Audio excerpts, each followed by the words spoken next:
Okay, so moving on in our lower respiratory system, after our bronchi, we reach the bronchioles. We have lots of bronchioles. The bronchioles are lined with smooth muscle. So the walls are made out of smooth muscle. That allows our bodies to regulate the diameter of the bronchioles, okay, to control the amount of airflow, okay.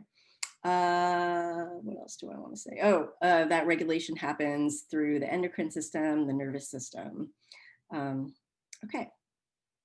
The bronchioles have a high cross-sectional area, which means that they have a low velocity of airflow. I don't want you to worry too much about that, but the low velocity of airflow means that there's, since the air doesn't move too quickly, it's easy for dust particles and things like that to settle in the bronchioles and the alveoli, which is why that filtering that we were talking about up here with the trachea and bronchi is so important.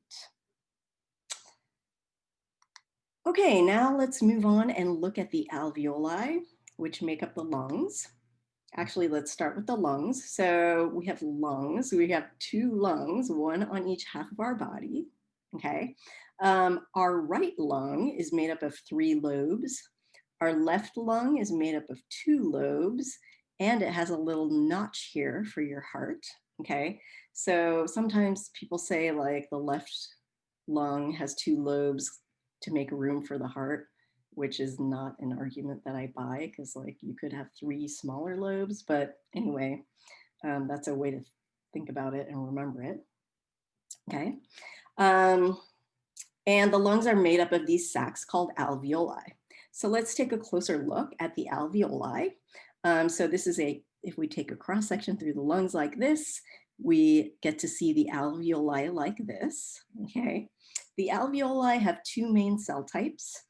The first is the type 1 alveolar cell. Those are shown in purple here. So they're all these purple cells that are all around.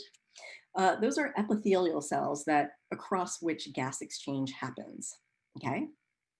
Then we have our second type of cell in the alveoli, which is the type 2 alveolar cells. So those are shown in yellow, okay? And the type 2 alveolar cells secrete a substance called surfactant, which makes it easier to expand your lungs. And we'll be talking a lot more about surfactant later on, okay? I also want to mention that in amongst those cells are elastic fibers, which you can kind of see in this picture, okay? And the elastic fibers cause natural recoil in the lungs. So you can think of the lungs as sort of like a balloon that has like a default position that it's in. It takes effort to expand it, but then if you sort of release that effort, it's going to naturally recoil back to its original position. So that is the role of these elastic fibers, okay? And then we have lots of capillaries in the lungs. And that brings us to our next slide, which shows lots of capillaries in the lungs.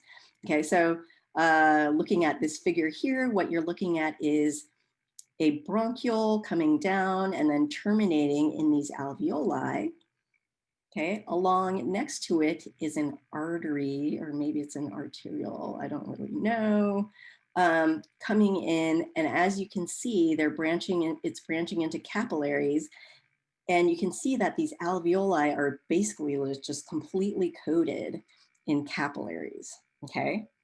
That makes a lot of sense because we want to do gas exchange at the lungs. We want a lot of blood accessing the air that we're bringing into the lungs so that we can oxygenate that blood and bring it back to the rest of the body.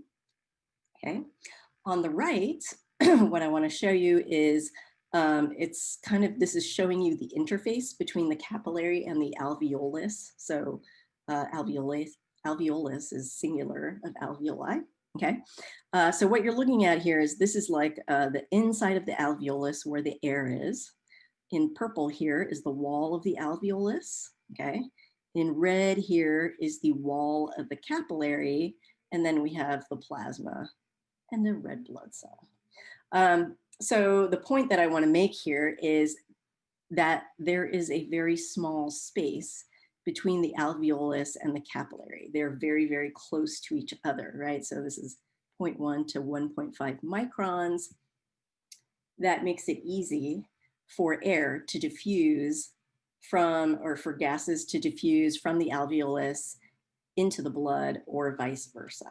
Okay, so we have a very small distance that we need to traverse there.